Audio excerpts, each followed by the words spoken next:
Hemos llegado al final de una semana en la que estamos tratando de comprender este equilibrio que hay entre el amor de Dios y lo que la Biblia llama la ira de Dios. Y creo que esta semana también descubrimos que hemos vivido con muchos mitos en nuestra cabeza que espero, con la ayuda de Dios, nos haya permitido desmontarlos para que no creamos en esas cosas como que el Dios del Antiguo Testamento es diferente del Nuevo, como que el amor y la ira no son compatibles, o como que Dios al final no puede hacer nada debido a su amor para erradicar el mal. Pero vamos a orar para explorar algunos temas finales en nuestra lección. Querido Padre, gracias te damos por lo que estamos aprendiendo en estos días sobre tu carácter. Permítenos que al aprender sobre tu carácter podamos sentirnos impulsados a imitarte, y como no podemos hacerlo solos, rogamos que tu Espíritu Santo tome posesión de nuestro corazón y nos ayude a reflejar el carácter de Jesús. Oramos en el nombre de Jesús. Amén. Para este día, pastor, me gustaría explorar una historia que ya la vimos en la semana, y es la historia de la rebelión de Israel cuando hicieron el becerro de oro, y ahí se ve claramente la necesidad de que Dios ejecutara un juicio. También se ve su misericordia. Y hay una cita, solo voy a leer una parte de esta cita, pero el día viernes usted puede leerla, de hecho estará en la descripción del video. Al final de esta cita en el libro de Patriarcas y Profetas dice así: el amor, no menos que la justicia, exigía que este pecado fuera castigado. Y eso me hace preguntarme, ¿de qué manera el juicio de Dios en ese momento en el que el pueblo se rebela refleja también la misericordia divina? ¿Cómo es compatible eso? Ahí tenemos en esa historia de la apostasía del pueblo de Israel al pie del monte Sinaí, lo que tenemos nosotros es, recordemos que ellos habían hecho un pacto con Dios, ¿Sí? y ahí ellos están tirando todo por la borda, están anulando ese pacto, y el pacto tenía consecuencias. Sí. Y entonces todo el pueblo debía pagar las consecuencias, pero vemos que Dios no eliminó a todo el pueblo, eliminó a algunas personas, porque Dios dio oportunidad que las personas se arrepintieran. Dios dio chance, y aquellos que realmente de corazón se arrepintieron, entonces tuvieron esa oportunidad para seguir viviendo. Pero aquellos que se aferraron a su rebelión y que no les interesó, entonces Dios tenía que eliminar. Pero hay algo más, hay algo más aquí. ¿Por qué Dios tuvo que actuar? Dios tuvo que actuar porque Él había escogido este pueblo para que fuera una luz para las otras naciones. Los iba a introducir a la tierra de Canaán, que era una tierra idólatra. Y ahora bien, ¿cómo el pueblo iba a decirle a estas otras naciones que no adoraran ídolos, que no adoraran imágenes, si ellos mismos lo habían estado haciendo? Sí.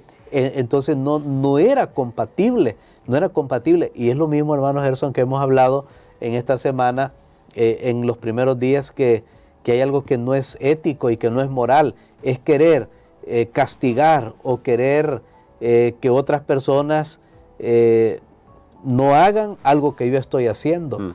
Eso no puede ser. De hecho, recordé otra historia que fue la de Moisés, cuando Dios lo escogió para liberar al pueblo de Israel, y él va con su esposa, va con su hijo, Sí. A encontrarse con el faraón cuando él estaba en el desierto, y luego Dios le hace un llamado, pero entonces a medio camino un ángel se apareció y lo quería destruir, y la esposa de Moisés viene, dice la Biblia, y tomó ahí un cuchillo y circuncidó a su hijo. Le dijo a Moisés: mira, tú me eres un esposo de sangre, que se ha debatido mucho qué significa esa frase. Pero ¿qué pasó ahí? Es que Dios le salió a Moisés al encuentro, porque Moisés iba a ser el gran legislador, iba a recibir leyes de Dios para la humanidad, no solo para el pueblo de Israel, sino para la humanidad. Y él no había cumplido con un requisito, que era que su hijo tenía que ser circuncidado. Entonces el mensaje de Dios era este: Moisés, tú no puedes ir a decirle a otras personas, hagan cumplan si tú mismo no lo estás haciendo. Que ese es un problema que podemos tener ahora en el liderazgo, que queremos que las personas hagan algo que nosotros no hacemos. Y cuando digo liderazgo, sí, se refiere a la iglesia, se refiere a la sociedad, pero pensemos también, se refiere a la familia. Sí. El padre o la madre le dicen a su hijo, vayan a la iglesia, pero ellos no van, para poner un ejemplo. O no digan malas palabras, pero ellos la dicen. Eso no es compatible. Entonces, esta historia de la actuación de Dios al pie del monte Sinaí nos muestra que Dios es muy justo, pero es muy compasivo. No destruyó a todos, esa es su misericordia, su compasión, dio oportunidad para que se arrepintieran. De hecho, si el 100% de aquellos que pecaron se hubieran arrepentido, nadie hubiera perecido, pero Dios tenía que actuar con aquellos que no lo hicieron, porque ellos también, cuando fueran a otras naciones y otras naciones le dijeran, y eso es bien importante, sí, pero ustedes también, miren, escuchamos que ellas tuvieron una fiesta con el becerro.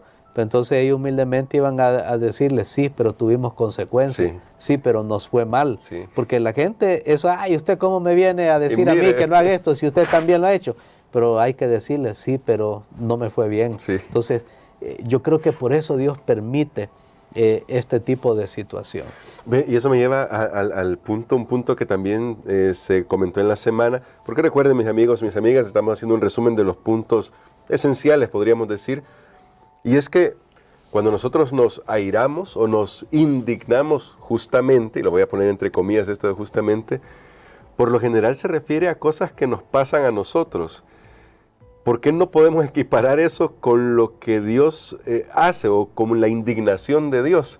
Y hago la pregunta porque en nuestro medio es un hecho de que sí nos indignamos y hasta nos justificamos diciendo, yo estoy justamente indignado por esto, pero en el fondo, usted lo decía en la semana, tal vez el motivo no sea el correcto. Y es que allí, en ese caso, hermano Gerson, hay algo esencial que diferencia la ira de Dios contra la del ser humano. Y es que en el caso de Dios, nunca su ira o su actuación es egoísta.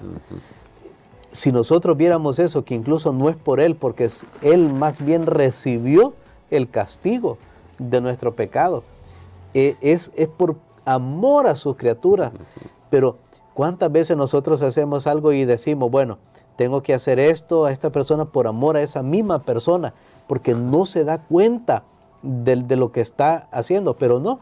Muchas veces no pensamos en actuar justamente cuando a otros les está pasando algo, sino solo cuando nos pasa a nosotros. Y ahí está el problema, que entonces nuestra indignación, sí, yo tengo un sentido de justicia, sí, pero siempre para lo que me pasa a mí, claro, no para lo que le pasa a los demás. Y más bien tendría que ser como en el caso de Dios. Por eso Dios es lento en airarse, porque si es contra Él está ahí, Él perdona, pero si es para los demás, ahí Él actúa realmente. Vi un documental de un experimento social que se hizo. Ahora parece que es muy común hacer eso. Un profesor universitario en una clase de Derecho, él hizo algo, estaban todos los alumnos y de repente vio a una alumna ahí en la clase y le dijo que se saliera. Y la alumna le dice, ¿y por qué? Y le dijo, sálgase de mi curso, sálgase de mi clase, no la quiero ver más aquí. Pero yo no he hecho nada, pero no sé qué está pasando. Y él dijo, no, pero no quiero que sea ella parte de mi clase. Entonces la joven tuvo que salir de la clase. Todos los demás alumnos estaban atónitos viendo la actuación repentina del profesor. La joven abandona la clase y entonces todos quedan así asustados, como con decir, bueno, nosotros debemos tener cuidado porque podemos ser los próximos que nos van a decir que nos vayamos de acá. Pero entonces el profesor vino y les preguntó a ellos, ¿por qué ninguno de ustedes, a los que quedaron en la clase, por qué ninguno de ustedes hizo algo? Eso que yo hice es totalmente injusto. La alumna no me ha hecho nada, no me debe nada, no va mal en la nota, no se ha portado mal. Simplemente yo arbitrariamente, yo la expulsé de la clase, pero ninguno de ustedes la defendió, hizo algo. Y entonces aquí viene esto. Y le dice, ¿saben por qué? Porque no eran ustedes, era otra persona. Entonces, precisamente, hermano Gerson, ese es el punto, que nosotros nos indignamos muchas veces, pero solo si me toca a mí, solo si tiene que ver conmigo. Pero si es para los demás, entonces si a los demás les está pasando una injusticia, pero ahí vemos que el sentido de justicia de Dios siempre es esa reacción por amor ante el mal, ante el dolor, ante el sufrimiento, ante lo que está causando daño. Ese es el concepto de la ira de Dios. Creo que nosotros debemos entender eso, porque si hay algo peor que haya un Dios y que haya sufrimiento, es que haya un Dios y que no haga nada ante ese sufrimiento. Por eso incluso la destrucción final del pecado y de los pecadores y del autor del pecado, que era la intención original de Dios, era la destrucción final del autor del pecado, no de los pecadores, seres humanos. Pero al final eso es una promesa de Dios. Aún el infierno que vendrá al final, pues no, en este momento no hay ningún infierno, la tierra siendo destruida con todas sus obras pecaminosas, es una promesa, y debemos verlo como una promesa de Dios, porque Él tiene que actuar ante la injusticia, la opresión y el mal, pero Él siempre lo hace de una manera sabia, dando tiempo, oportunidades, dando siempre perdón, gracia, misericordia, y solo si alguien ya no desea, pues Dios tiene que actuar, pero sabemos que Él lo ha hecho en el pasado y Él lo volverá a hacer. Cuando las personas ven textos en el Antiguo Testamento, como por ejemplo, ¿por qué Dios mandó al pueblo de Israel y que conquistaban un lugar y mataban mujeres, niños y todo eso? Precisamente por lo mismo que pasó allá en la historia que vimos de Jonás y Nínive. Sí. Que en ese momento se arrepintió, pero en la historia se cuenta que Nínive siguió, luego hubo otra generación de seguro, ya no caminaron en ese mensaje que Dios les había dado y fueron más malos. Simplemente ahí lo que Dios está mostrando es que Él se anticipa, que el dolor y el sufrimiento, Él un día va a tener que cortarlos, porque si no, esto va a estar así indefinidamente y no puede ser. Tenemos que recordar siempre que si estamos con vida es por la gracia de Dios, porque Él nos da oportunidad de arrepentimiento, porque al final el diablo mismo que en este momento vive es porque Dios se lo ha permitido, pero que un día Él tendrá que solucionar completamente el problema del mal, solo que no quiere que nosotros perezcamos, sino que nos arrepintamos. Y eso me lleva a algo que usted mencionó en este momento, hace unos minutos, y es el hecho de que Él mismo, Dios mismo, lleva en sí la carga de esto al punto de que paga el precio. Y en ese sentido, pastor, como la cruz del Señor Jesús, ese momento icónico en nuestra historia de la humanidad, nos muestra que Dios puede ser justo y al mismo tiempo en su amor salvar a todo el que crea en Él, pero al mismo tiempo finalmente erradicar por completo el mal. Bueno, la cruz es ese gran misterio de la salvación. Lo que sucedió en la cruz del Calvario, nosotros apenas lo logramos entender, especialmente lo que pasó en esas horas del mediodía, a las 3 de la tarde, cuando hubo oscuridad. Tenía que ver con el juicio de Dios. Lo hemos mencionado en lecciones anteriores, la oscuridad es un símbolo en el Antiguo Testamento de juicio. Ahí Jesús estaba cargando, estaba recibiendo el peso de todos los pecados de la humanidad, de todos, del 100% de los seres humanos que han vivido desde Adán hasta el último que viva cuando Cristo venga. Él pagó ese precio porque Dios encontró una manera de poder ser justo y a la vez justificar al pecador, y era en la persona de Jesús, llevando Jesús nuestro pecado y entonces imputándonos su justicia, en la cual Él hizo en su vida perfecta, llevó nuestros pecados en los que no había participado, y entonces en la cruz nosotros vemos que ahí se combinó el amor y la misericordia y la justicia. Por eso Jesús siempre es el gran centro, es la esperanza. Él perdona al pecador, a la vez que Él también muestra que el pecado no puede ser disculpado. No es solamente una disculpa, sí, estás disculpado. No, él tenía que cumplir con su ley, que es una ley de amor, y la ley quebrantada tenía que recibir un pago. Ese pago era la muerte, pero Jesús la tomó, esa muerte, sobre Él mismo, y de esa manera Él permite que ahora nosotros, por la fe en Él, al recibir su justicia, su vida perfecta por la fe, entonces nosotros tenemos oportunidad de vida. Es la manifestación más grande del amor, la justicia, cómo Dios hizo para salvarnos a nosotros. Bueno, será un tema que vamos a estar estudiando por toda la eternidad, pero ahora, con lo poco que comprendemos, creo que es suficiente para que nosotros podamos rendirnos ante Él, ante gran manifestación de amor. Amén. Y solamente para terminar, quiero decirle a usted, mi amigo, mi amiga, si Dios nos ha amado tanto y ha sido tan compasivo con nosotros, ¿por qué no también le extendemos eso a otras personas? Ahí le dejo la pregunta para que usted la medite y la piense. Hoy quisiera, pastor, que orara por nosotros para que lo que hemos comprendido esta semana sobre el amor de Dios, sobre su carácter, también sobre su justicia, nos ayude a nosotros a vivir de tal manera que podamos ayudar a otros a reconocer quién es Dios realmente. Amén. Padre, gracias te damos, Señor, por esta lección maravillosa, que hemos comprendido, Señor, que tu amor excede a la ira, que tu ira es una respuesta justa y apropiada y temporal ante la situación del mal. Gracias, Señor, porque nos muestras también que debemos vivir como tú, Señor, eres un Dios de amor misericordioso.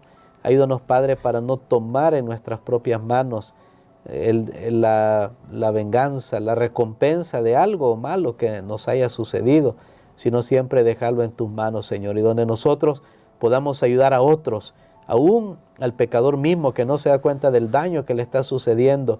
Y si algo podemos hacer, Señor, para alertarlo, ayúdanos también para tener ese valor. Todo esto lo pedimos en el nombre de Jesús. Amén.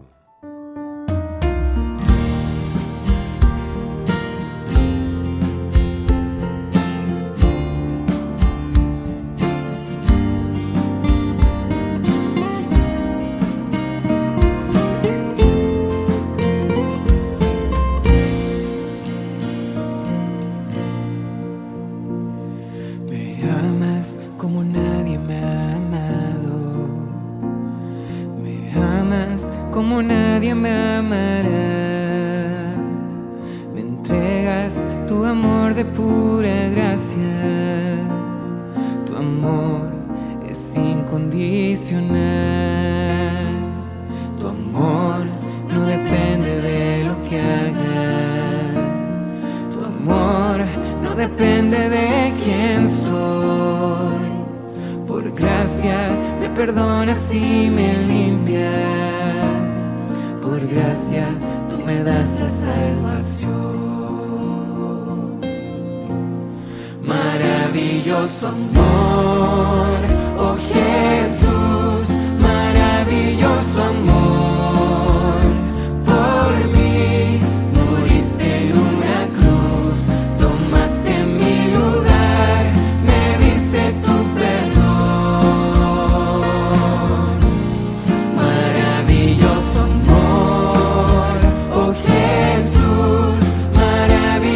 Amor, por mí moriste en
depende